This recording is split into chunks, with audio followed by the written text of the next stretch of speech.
अब स्टूडेंट हम लोग पढ़ेंगे अवतल दर्पण का चिन्ह परिपाटी, है ना। इसमें क्या है देखिए, वस्तु कहाँ पर रखे हैं। यदि आप ट्रिक वीडियो वाला देखे हैं तो ये यहाँ कितना नंबर में, 5 नंबर में। तो 5 में कितना जोड़ें कि 8 होगा, 3।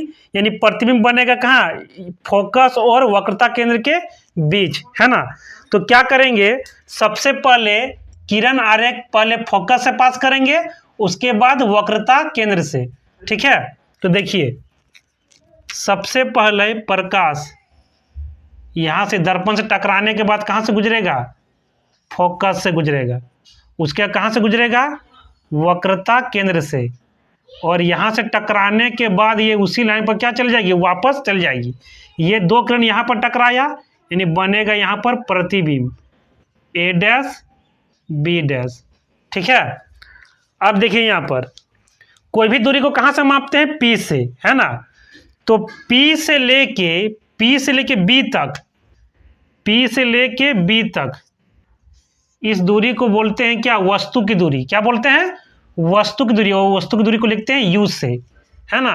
तो U किसकी दूरी है, वस्तु की दूरी, वस्तु की दूरी, ठीक है। और P से लेके B डैश, P से लेके B डैश ये आपका प्रतिबिंब की दूरी है। इसको लिखते हैं किससे, V से। यानी V जो है किसकी दूरी है, प्रतिबिंब की दूरी, प्रतिबिंब की दूरी, ठीक है। और P से लेके F तक की दूरी को हम लोग क्या बोलते हैं, फोकस दूरी। उसको लिखते हैं छोटा f से। तो F तुम्हारा हो गया क्या, फोकस दूरी, फोकस दूरी, ठीक है। अब देखिए, जैसे आप लोग पढ़े होंगे, है ना, संख्या रेखा। तो संख्या रेखा में इधर 0 होता है, 0 के इधर सब प्लस होता है, इधर सब क्या होता है, माइनस। तो बस इसी का तुलना यहाँ कर देना है। इस 0 को समझिए ये P है, P किधर जितना रहेगा सब प्लस में रहेगा, P के लेफ्ट में जितना रहेगा सब क्या होगा, माइनस में होगा। तो ये जो आप देख रहे हैं U V F तीनों P के किधर है, लेफ्ट साइड में है। यानी ये तीनों क्या होगा, यहाँ नेगेटिव होगा, है ना। यानी U भी आपका नेगेटिव है, V भी नेगेटिव है, और F भी क्या है, नेगेटिव है, ठीक है। यानी आपको याद रखना है अवतल दर्पण में तीनों नेगेटिव होता है, ठीक है।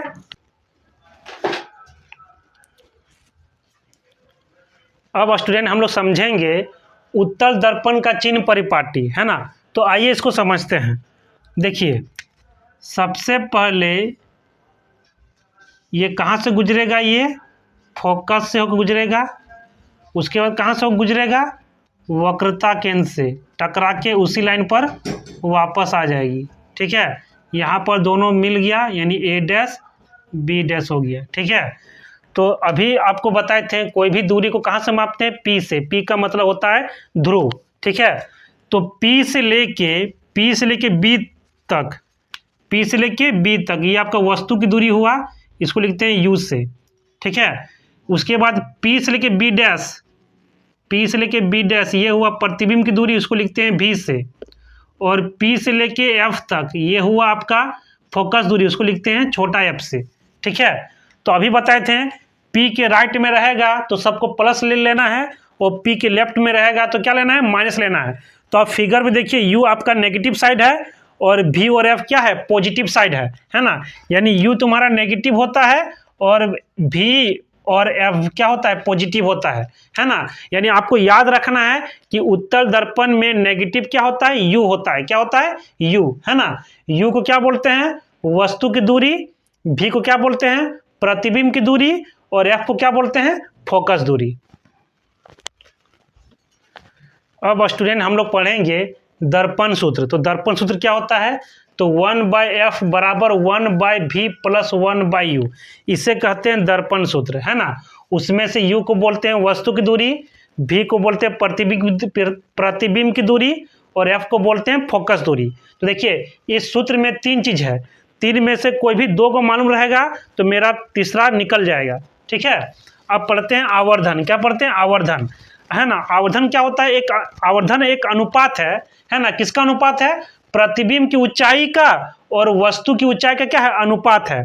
और अनुपात है यानी आवर्धन का कोई अस्थायी मात्रक होता नहीं है, ठीक है। इस आवर्धन को लिखते हैं किससे, m से, प्रतिबिंब की ऊंचाई को लिखते हैं एच डैश से और वस्तु की ऊंचाई को लिखते हैं एच से। यानी इसका फॉर्मूला हो गया आवर्धन का m बराबर H dash by H. m का और एक फॉर्मूला होता है v बाई यू। इसको याद कैसे रखेंगे, देखिए यहाँ पर दर्पण सूत्र में प्लस है तो यहाँ क्या हो जाएगा माइनस, यानी m का फॉर्मूला हो गया माइनस v बाई यू। क्या हो गया, माइनस v बाई यू। ठीक है, देखिए यदि आवर्धन का आंसर प्लस में आ रहा है, जैसे +2 +3 उस तरह आंसर आ रहा है ना, आवर्धन का आंसर किस में आ रहा है, प्लस में, तो प्रतिबिंब जो बनेगा ना वो बनेगा आभासी और सीधा। ठीक है, और यदि आवर्धन माइनस में आ रहा है, मतलब -2 -3 इस तरह आंसर आ रहा है ना, तो जो प्रतिबिंब बनेगा कैसा बनेगा, वास्तविक और उल्टा। ठीक है।